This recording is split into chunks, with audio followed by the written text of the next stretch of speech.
Tonight we're starting up with basic fantasy characters for a online collaborative West Marches style game, solo edition. A guy has started a Discord server and done a first session using the basic fantasy hex crawl adventures supplement, or parts of it anyways. And I wanted to join in on the fun, so I'm gonna whip up a party of 4 characters and go on a little solo adventure in this collaborative world that we're building.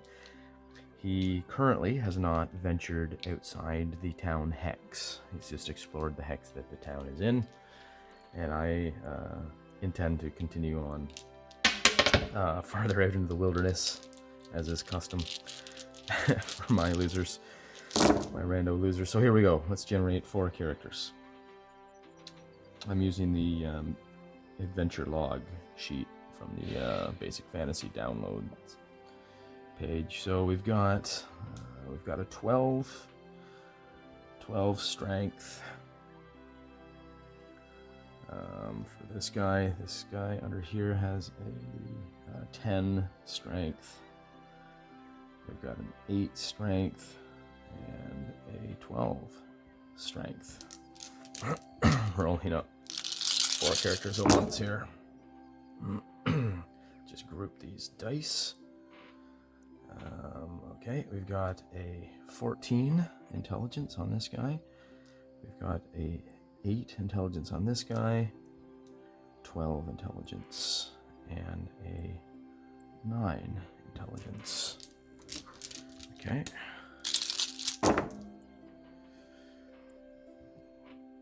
Okay. We've got a 10 wisdom, a 13 wisdom, a 6 wisdom, and a 9 wisdom. So far that first guy is looking like the better. Oh, that'll do him in. Give him a 7. Gives him a 7 dexterity. A little clumsy. We've got a... The next guy has we've got an 11 dexterity, a 5 dexterity, that guy's a real winner, and a 14 dexterity. Constitution. Okay.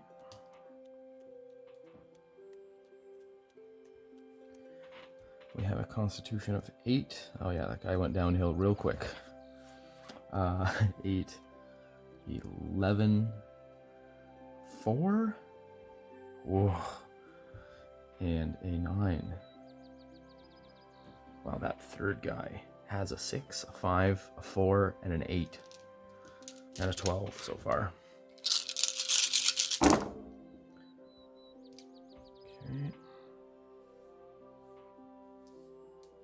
We've got 13 charisma, 11 charisma, 13 charisma. That's his best stat, that loser guy. And 9 charisma. All right. Let us see what we got here for classes. Actually, let's do race first. So the order in the book is dwarf, elf, halfling, human, and actually. I'm going to use my D10 probability. I like to weight it heavily towards the humans. 1 to 5 on a D8 is human, and then 6 dwarf, 7 elf, 8 halfling. First guy is a human. Like me them humans. Oh, we've got a halfling. The second guy. Third guy, another halfling. Interesting. And then we've got a human. 2 halflings, 2 humans. Let's roll 4 random classes. Order of by which the book presents them: cleric, fighter, magic user, thief. On a D4, so that would be a fighter. Level 1. 6. Who was that? That was a magic user? Magic user. Awesome. We've got a halfling magic user. That's the first time for me. We've got a halfling thief. Very suiting. Fitting. And another magic user. No cleric. Okay. Not a bad spread there. Fighter, magic user, thief, magic user, halfling magic user, and a halfling magic user. Let's do up some hit points. D8 for the fighter, 6 hit points. Not bad at all. Can't scoff at that. First magic user, 2 hit points. The halfling magic user has 2. 4 hit points for the human magic user. Oh, sorry, that was the thief. It's a D4. And the human magic user, 2 hit points. Okay. Skipped my thief there. Awesome. And, okay, we will throw in everybody's level 1. And armor class, all that depends on money. Let us, I guess the money only really matters for my fighter. Let's see what he's got. 130. Okay, 130 gold. We'll get him chainmail, mail. We will get him a shield. That will give him AC of 16. His to hit is, he's got a strength of 12. What is that? That doesn't give him a bonus, so he's got a +1 to hit for being a fighter, and he's got a minus on the ranged attacks, -1 for that 7 dexterity. Anybody have a bonus? We've got a +1 here on range. Everybody has a +1 at 0, so +1 range. +1. I mean a +1 at level 1. Sorry. This guy with the 8, though, he gets a -1, so he's got a 0 modifier to hit. And a dexterity of 5. That is special. It's a -2. Okay, dexterity -2 to hit, and 0. Okay, everybody's good. Armor class 16 for our fighter. No armor will be at armor class 11 for our magic users. No dexterity bonuses there. 11 armor class. Oh yeah, dexterity of -2. So that's a that's a 9 armor class for my halfling thief. He is the worst thief ever. He can't be. He can't be a thief. Let me just make sure everybody else qualifies. Fighter strength 12. Great. Magic user. Intelligence 8. He can't be a magic user. Halfling thief. Dexterity of 5. He can't be a thief. And my human magic user is intelligence 9. So he can be a magic user. Okay, I will have to re-roll a couple classes there. First guy. That is a fighter. Thief. Sorry, halfling fighter. Okay, we've got 2 fighters. Excellent. He still sucks. Oh, I get to roll his hit points again. 5 instead of 2. Okay. And the thief has to be redone.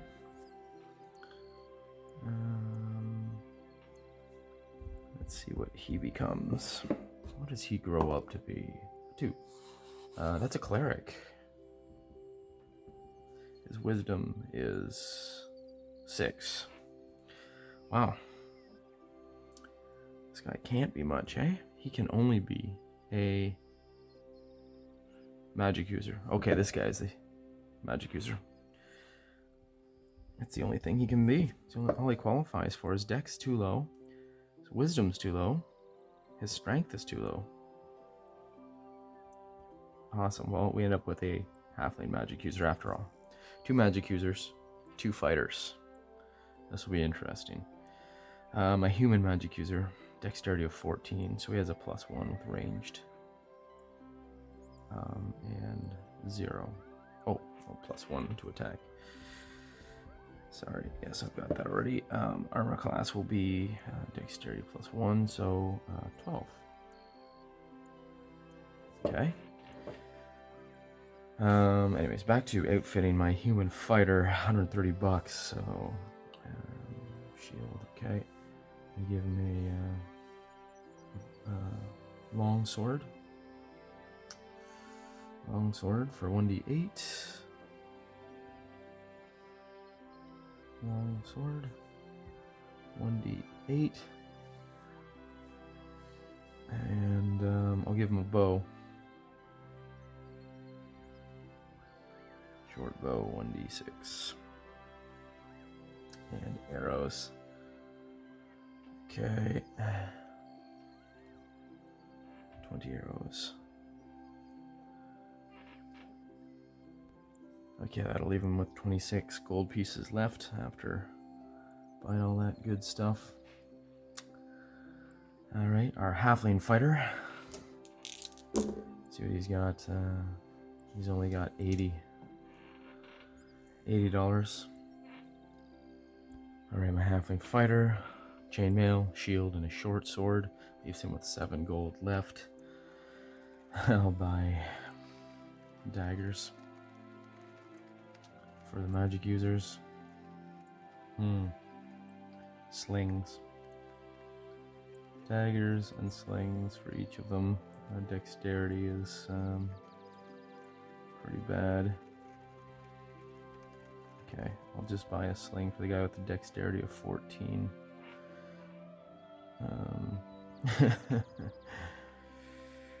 The guy with the dexterity of 5 will just have a dagger.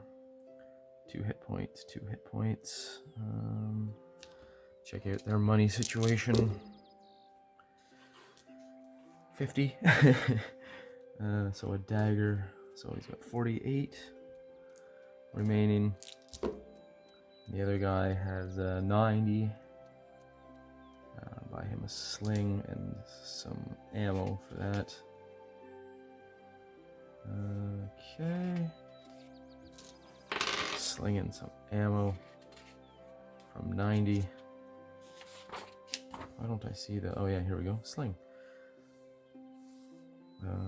Where are the prices for the sling? Sling. Thank you. 1.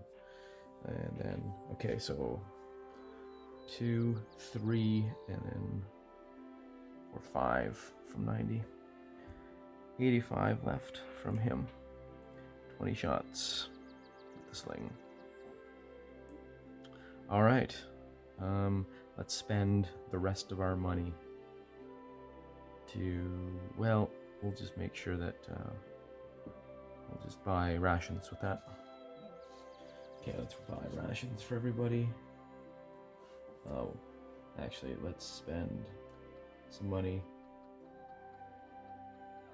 Let's spend it all and just assume that we have camping gear and all that. Let's see. Rations. What do rations cost? 1 week. It's 10 gold. My. Okay, let's take that off. So we're at 8 there. 1 week rations. And we'll buy a bunch of torches. They're 1 gold each. So we'll just buy 10 torches. Okay. Put that down to 75 gold. Okay, we've got a little money. Actually, you know, we've got, yeah, I'm just gonna scratch it all and say that we've got pretty much, so that was like, that was over 100 gold. So we've got unlimited rations and torches for now. And a bit of rope and a bit of Everybody has a water skin and all that jazz. All right, let's get to the good stuff. So as all good stories start, we're gonna start in the town, at the tavern. And we're gonna start this sucker off with, in the town of Treble Cliff is where this all takes place. And we start, we're drawn to the life of adventuring because, well, we're asking around and we've heard about a rumor. So I'm gonna generate a rumor here. We're going to be doing the legends and rumors. So we go to, the group goes to the tavern. I try the charisma. Target number of 17, is it? No. First human fighter, he gets a +1 on that, so it was a 10, but he needs a 17. Nope. A halfling magic user. That was kind of funny. That's a 17. He hits it right on. So he learns one piece of information from the tavern. And my human magic user, no. One piece of information learned from the tavern is a treasure. We hear of a tale regarding some treasure. Alright, well, let's roll on the treasure table to see what they hear about. Always a good time. Alright, type of treasure. Rolling on the percentile table in the basic fantasy treasure. 07 is a weapon. We hear of a magical weapon. Alright, and now going down the weapon column. Magic weapon, let's see what kind it is. It's a 49. That is a dagger. Okay. A dagger, eh? What kind of dagger? 68 gives us a +1. We learn of a dagger +1 and has a +2 versus special enemy. Special enemy is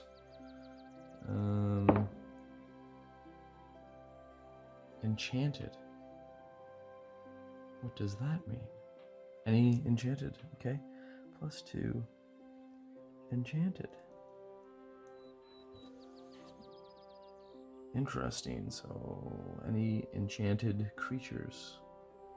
Okay. Alright, very cool. So, the party learns of a dagger +1. And we'll call that dagger, it's known as Silverthorn. Dagger Silverthorn. Maybe it's a silver dagger as well. Okay, very cool. We can also try our luck asking around at the fighter barracks. I can use charisma bonus there to learn of anything. Nope. And the other fighter rolls a 16, charisma bonus. No, won't get that 17. And the two magic users will ask, well, they'll do some research down at the library / archives. 10 won't be good enough, and for my human magic user, 12 won't be good. Okay, so we learn nothing more. All we know is that there is a magic dagger out there in the wilderness. There's tales of it being used in the area. We don't know where it is. Okay, oh, we need a few names for these characters. And let's start with something simple. These guys probably won't last long. We've got Matthew, Mark, Luke, and John. Of course. Alright. We'll do a domain event as well. Just see what's going on. 6 in this town. Neutral change. Okay, there's a neutral change concerning Okay. Monster activity surrounding the wilderness. Okay. So that's not... We won't bother listing that, I guess. A neutral change, eh? Oh, let's see. We'll just list it as activity. Let's see what kind of monster it is. So around town is hilled forest area. So let's pull up the random monster tables here. And we'll roll to see what kind of monster has been on the move. So we've got a forest, woods or forest chart table, and a hills table. So let's roll to see which one it is. Mountain or hills, 1 to 3, so that's okay. On the forest table. So in the woods, there is, what are we rolling here? 2d8? Very cool. 3, 8. We've got giant hawk. Okay. So, domain, events, neutral. I usually roll on these once a month in game time. Neutral event, giant hawks in forest.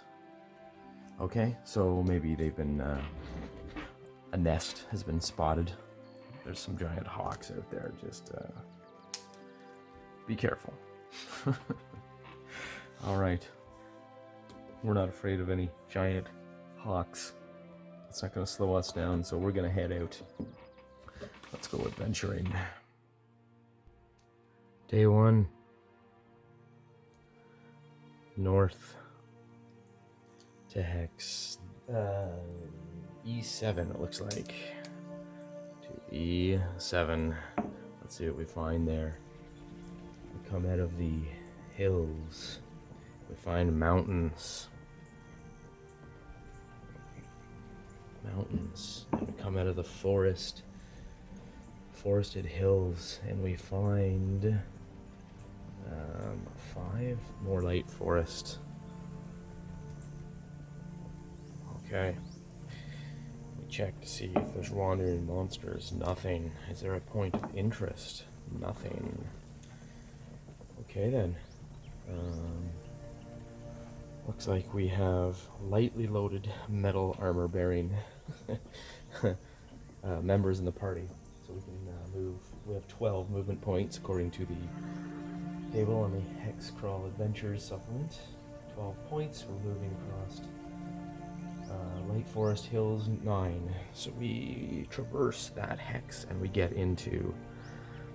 Let's go north again on the same day. Let's just consult the online map. C7. See what we find there. So we'll get... So we'll burn 9 of our 12. And then we'll get the next hex. Let's see. Got 12 total movement. 10. So we end up in mountains. 10. Back into hills again. So we kind of cross the mountains. Very nice. 2. Light forest, and we get into dense forest.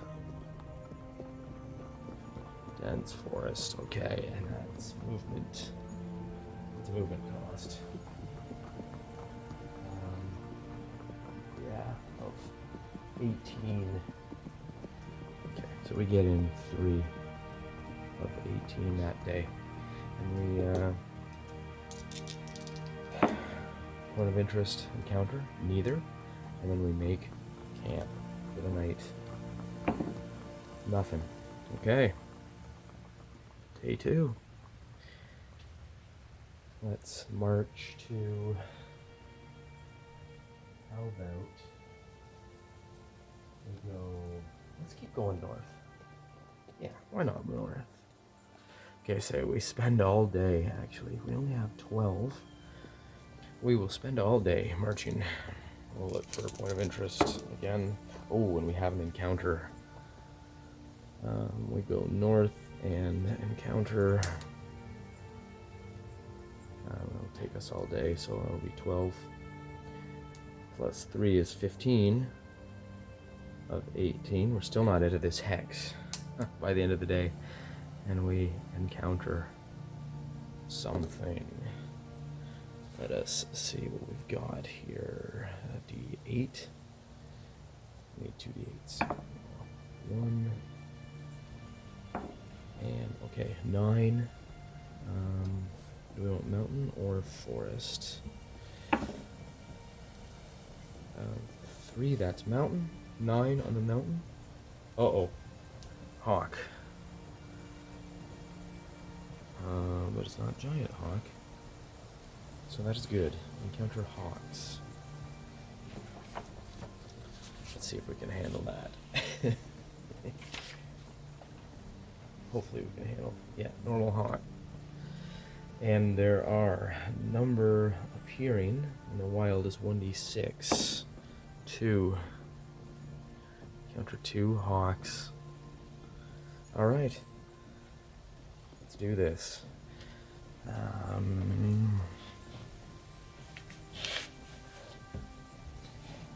See how far we notice each other. The hawk has a perception IQ of like 13, so I rolled under by 6. I'll roll under roll against the best wisdom of the group, 10. The best wisdom is 13, so the hawks see us first. And let us see. Do a morale check to see if they want to attack us. That's an 8. They have a morale of 7. They do not necessarily want to attack us. We're feeling tough. We're feeling like we want to fight. We're out here to clear the wilderness after all. We're gonna take them on. Okay, monsters. We've got 2 hawks. Okay, hit dice on these suckers. 1d4 hit points. 2 and 2. Okay. 2 and 2. 2 hit points, and they do. Okay, let's get into this initiative. Look at the minis. All right, here we are, coming around the trees here. It's kind of a marching order, and here comes our hawks. It's kind of passing by. Somehow we managed to take a shot at them, I guess. 1, 2, 3, 4, 5, 6, 7. 7 range. What's that on the short bow? That'd be 7 times 5 is 35. Nothing. That's short range plus 1 in the sling. It would be into medium for the sling. Here goes the fighter. Actually, let us take. Well, they're not going to attack us. So we will take a shot. 11 plus minus 1 with his bow. That will not hit an AC of 12. Thwing. Sends a short bow arrow into the wilderness. And we have our human magic user with a sling. He's got a +1 to hit. He hits a 14. That will hit. The magic user just belts one for 4 damage and kills him. Whack! Wow. Okay then. Check morale. Yeah, the thing attacks now. Just goaded into attacking us. And it is initiative. Us. Bird swoops in. It has 160 move. These being 5. It gets to us, no problem. Takes its pick on who it wants to attack. We'll roll randomly, of course. 1, 2. Okay, so it goes after my halfling fighter. Comes in with a swooping attack with a +1. No, with a 5. That won't do anything. And the halfling standing ready with his short sword. It's always got for weapon. Takes a swipe back. There goes my paper sheets, whatever. That's a plus, so it's a 16. That's an easy hit. He lands a 3. Does he have a strength bonus? No, he doesn't have. And he kills the hawk. Wow. That was the most successful first combat I think I've had with these kind of wilderness adventures.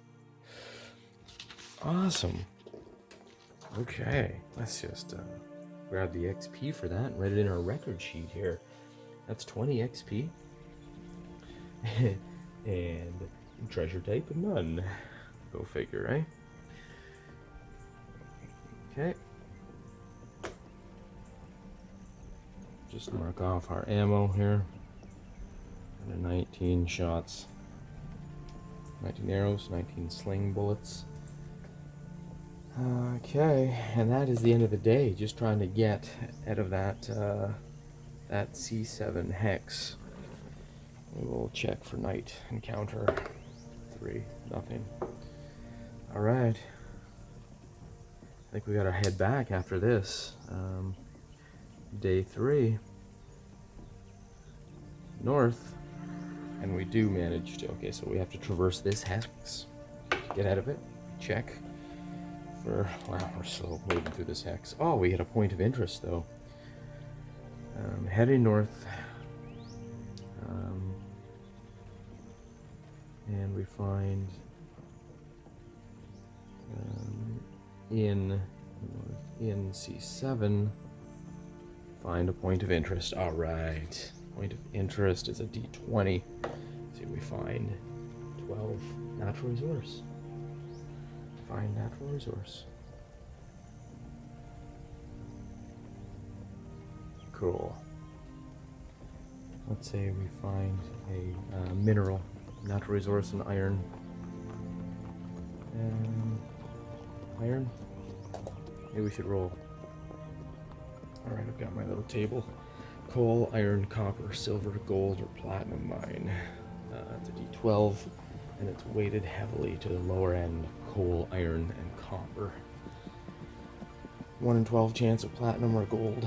We find a 5. Yeah, that's an iron mine. Okay. Find natural resource. Iron mine. Iron deposit. You can just see it on the surface in the side of the hills, in the rock formation or something like that. There's no mine there yet, of course, but we can report that back. Okay. Very nice, very nice. And with that, we will break into the next hex, which is A7. North to A7, and we'll see what it is we discover there. So we're coming out of the hills with a 3, so we're back into some mountains. Interesting. And then we're in dense forest.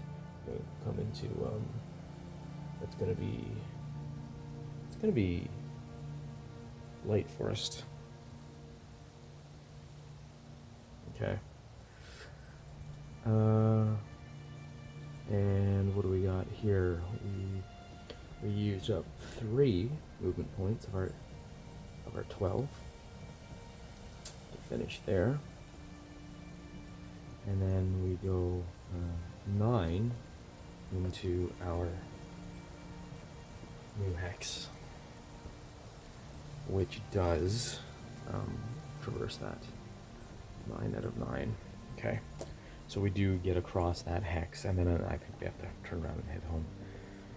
So, sorry, as we enter that hex, we must roll. Okay, no encounter, no point of interest. We make night camp. Nothing. Alright. Let's turn around and go head back. Day 3. We can't afford to explore in anything like a loop. We made a bad decision there, didn't we? Okay, we can take an extra day. We're going to be starving a bit, but let's, on day 3, we will head south, east, A7 to B8. We're looking for the terrain. And what are we coming from? The forested mountains, and we get a 8. Come back into hills. Makes sense. We just came out of the hills that way. 6 on the forest. Yeah, still forested. Okay, so that takes 9. Uses up 9 points. Check for a point of interest and encounter. Nothing. And we continue straight south then. And that will put us in D8. Is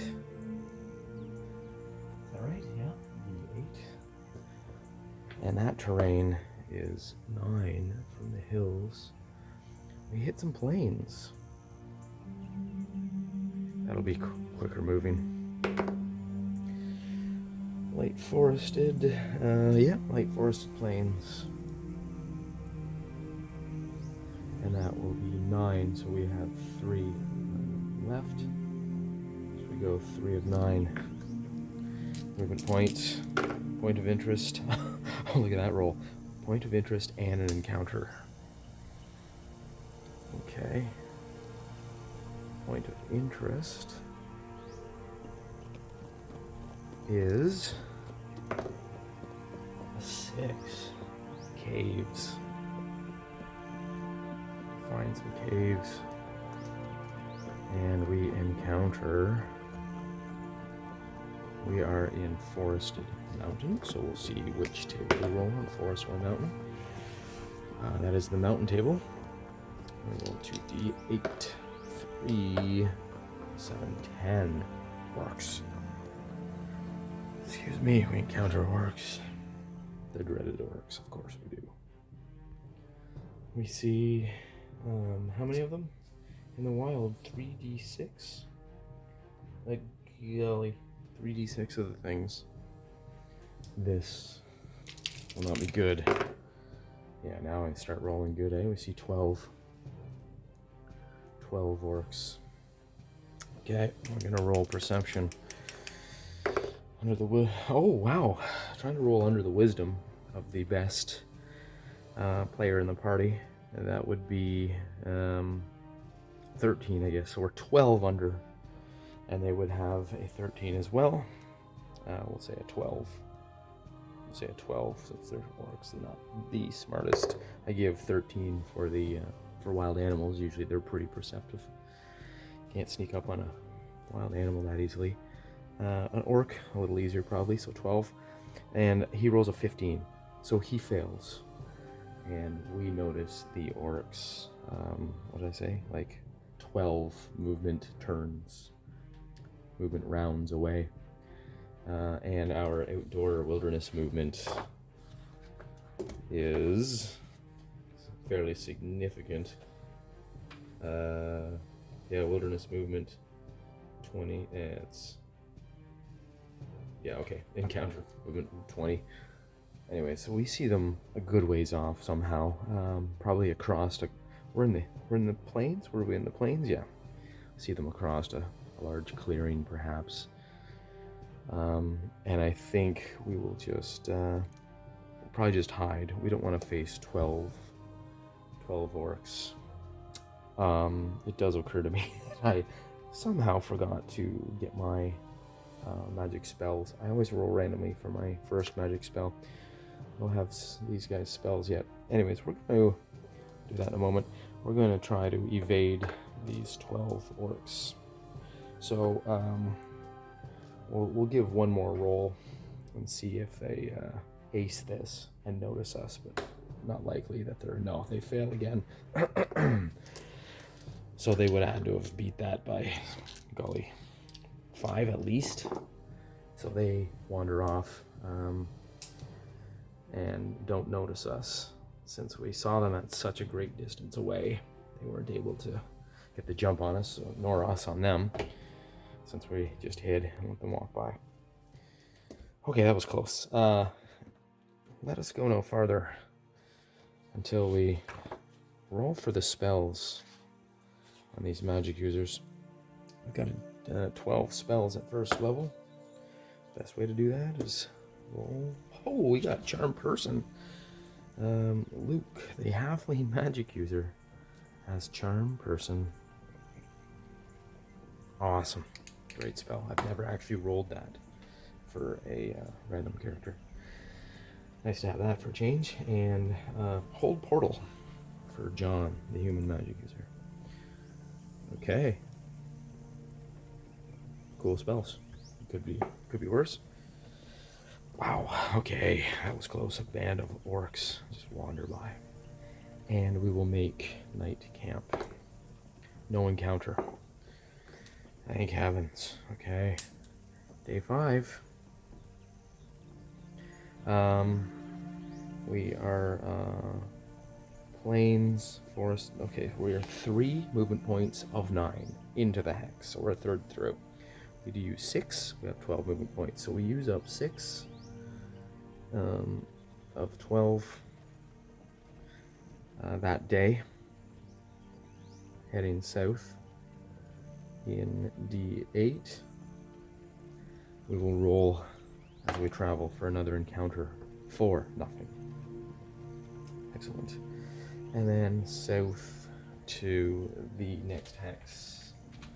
Let's consult the online map. F8 looks like. F8.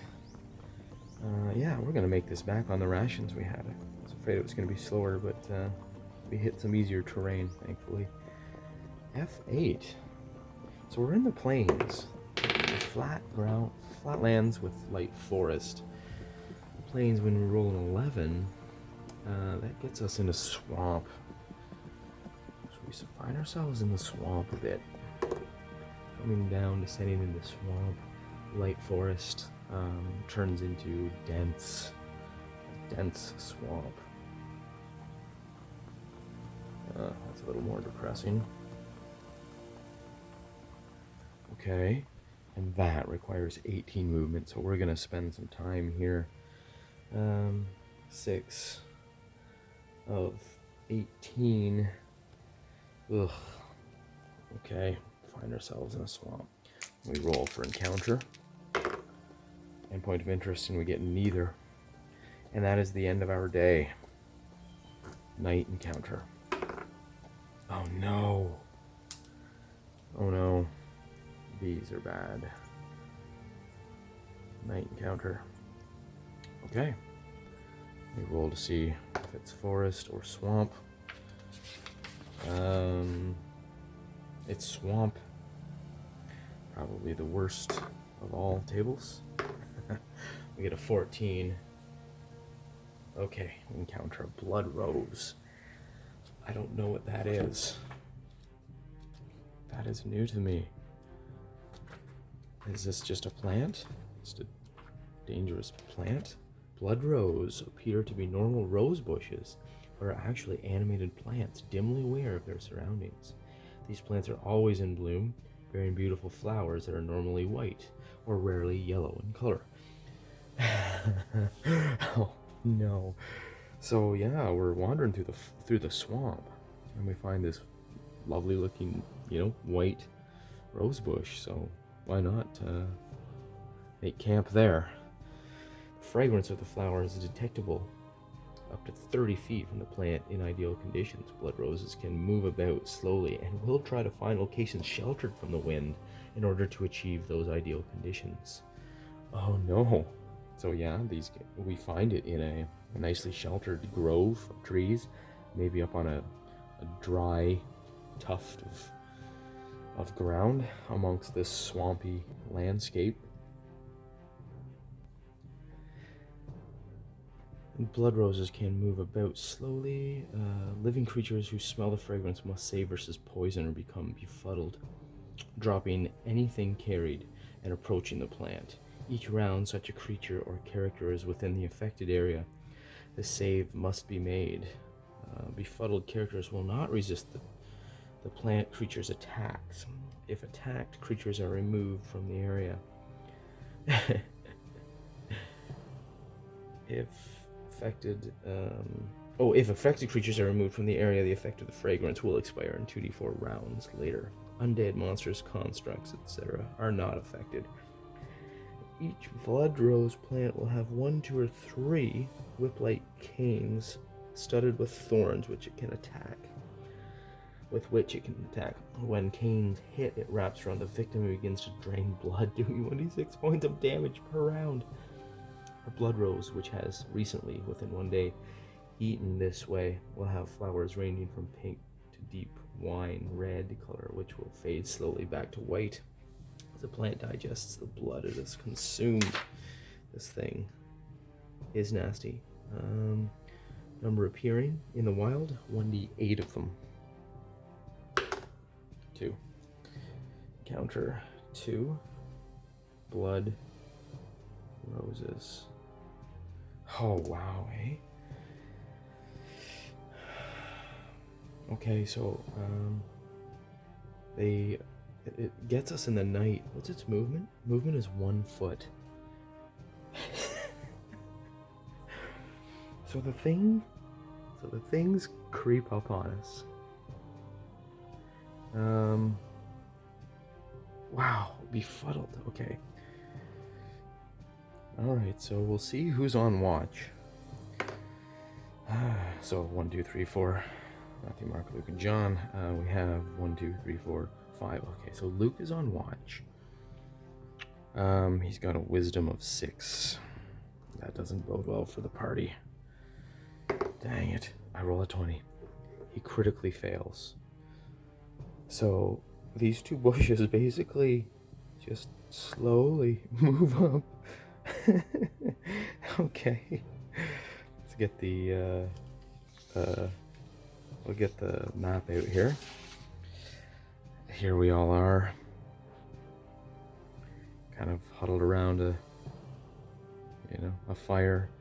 There's a fire in the middle, and yeah, these things just kind of creep in from the edge. Yeah, they'd probably come from different ways too, wouldn't they? If they're in this area.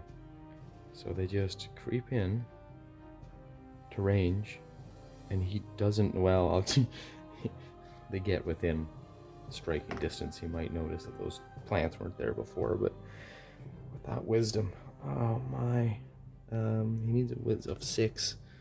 Yeah, no, and I'll give him 1 more chance before they attack. 7. Close one, but no cigar. So they come in. Okay, let's see who they attack. That will dictate which area they come in from.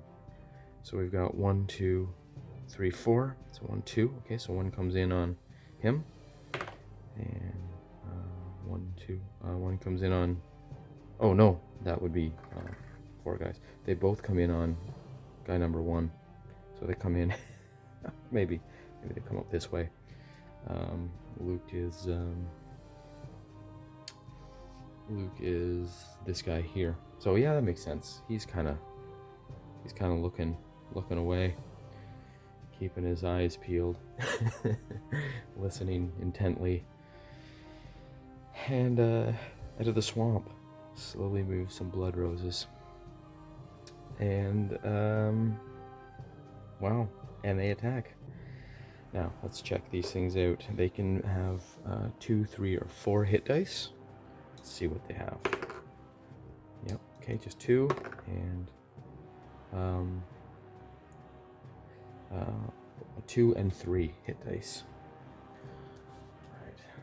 Okay, so the 2 hit dice one will attack. He is out of his armor.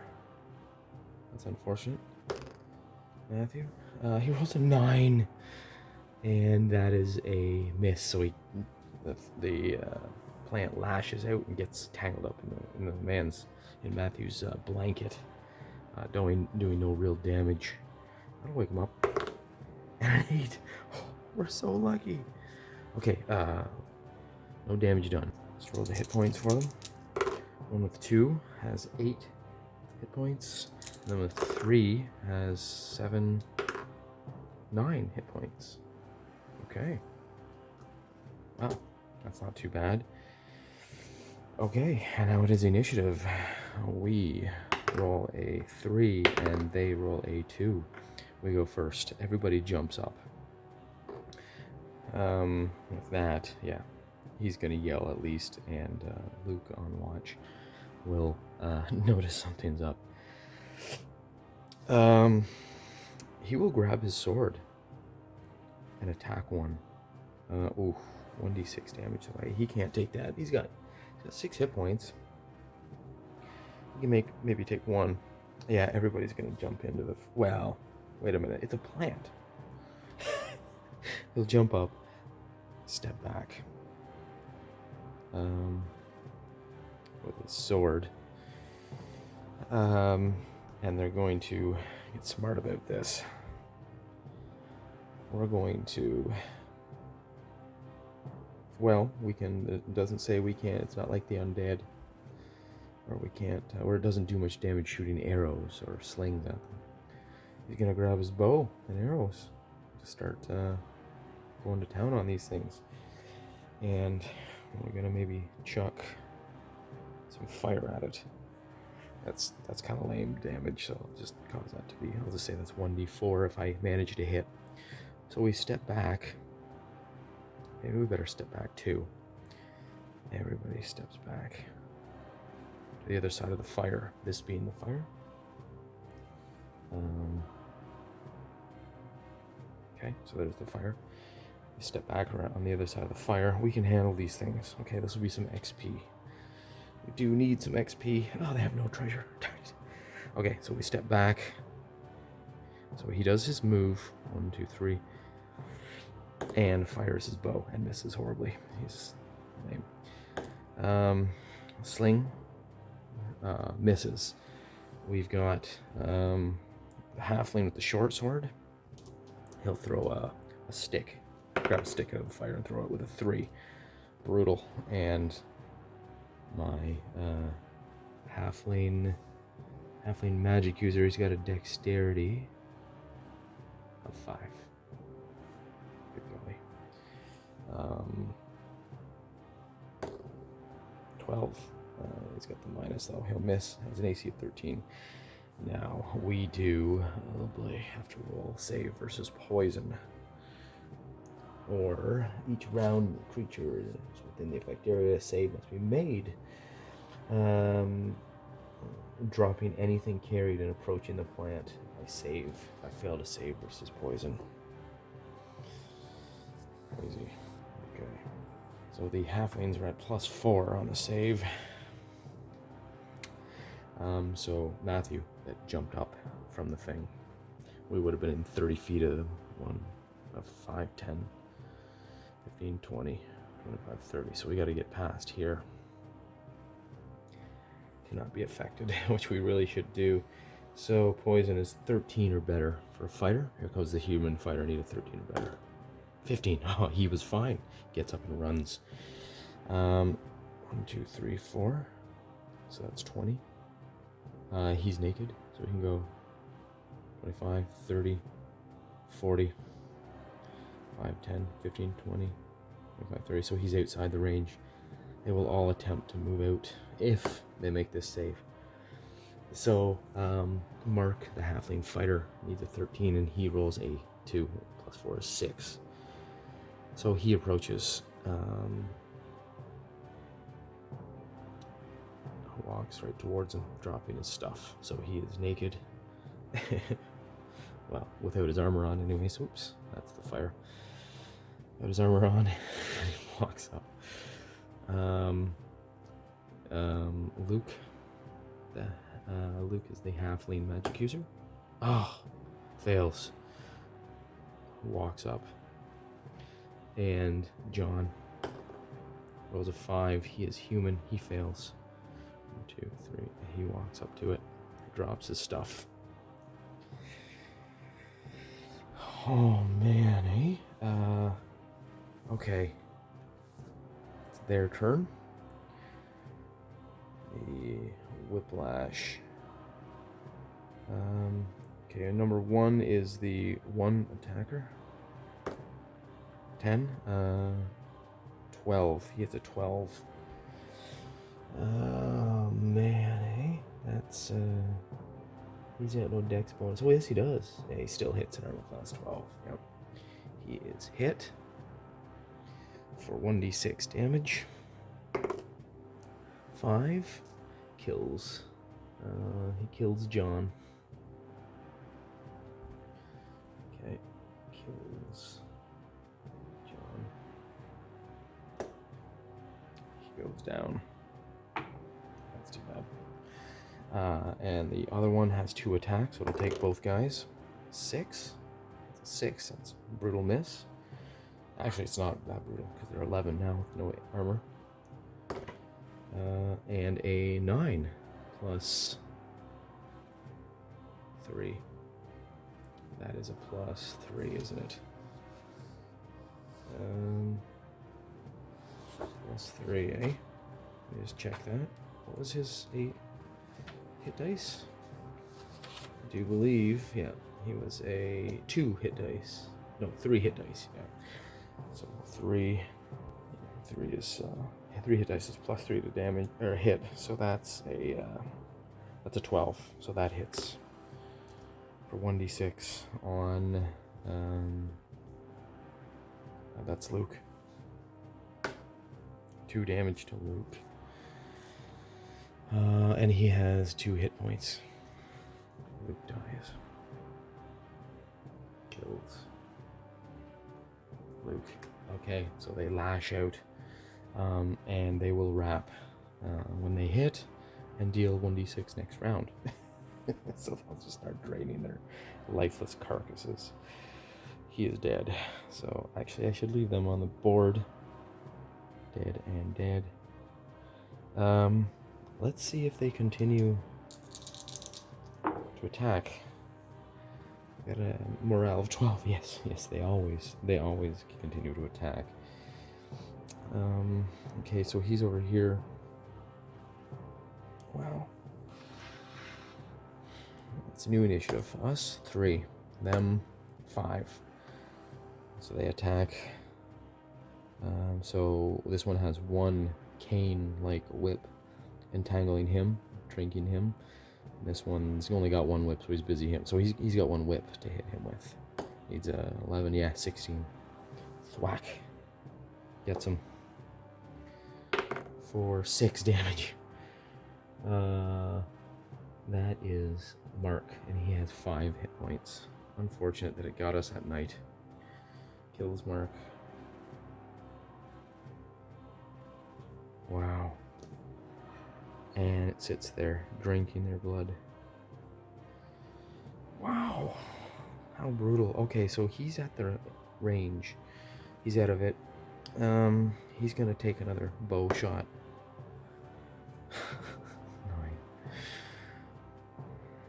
9. 5. That's 3 shots. 4. 5. That's 5 shots, and he says, screw it, and heads. He leaves alone. Takes 5 shots from his bow. Down to 14 arrows. Wow. And he leaves. He leaves alone. It's terrible. Oh no, eh? We're in Hex F8. Check the map. F8. We're not that far. Oh, we've got 12. We've got a day's worth of travel to get home. He's gonna travel through the night. He's got nothing to lose. He grabs he lights a torch and walks alone for the rest of the night. Check for encounter. 4, thank heavens. Oh my goodness. Brutal loss. Okay. We lose Mark, Luke, and John. The halfling fighter, the halfling magic user, and the human magic user lost. And with that last encounter check, that will get us to the home hex of where Treble Cliff resides. Okay. We'll note this. Matthew flees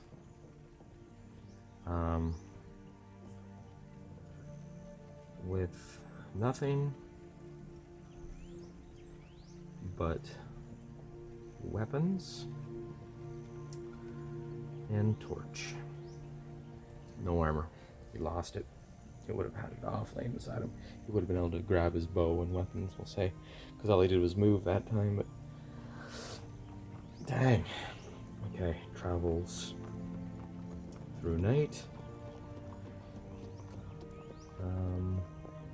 to town. So he is unscathed, but he's gonna be mentally injured about that for a while. All right, now we're back in town. Let's just add up our XP. Not a lot. Not a lot of XP. Okay, so for every hex that we explored, 25 XP per hex. So we've got 1, 2, 3, 4, 5, 6. 6 hexes? 1, 2, 3, 4, 5, 6. Yeah, that's right. Okay. 6 hexes. 6 hexes explored.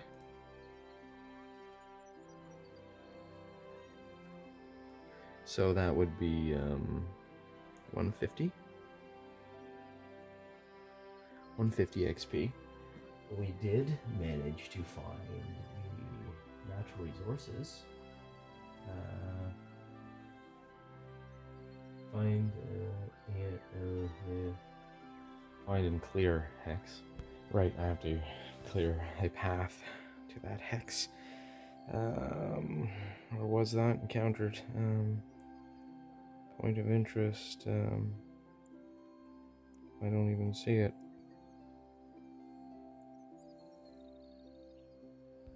Oh yes, resources found.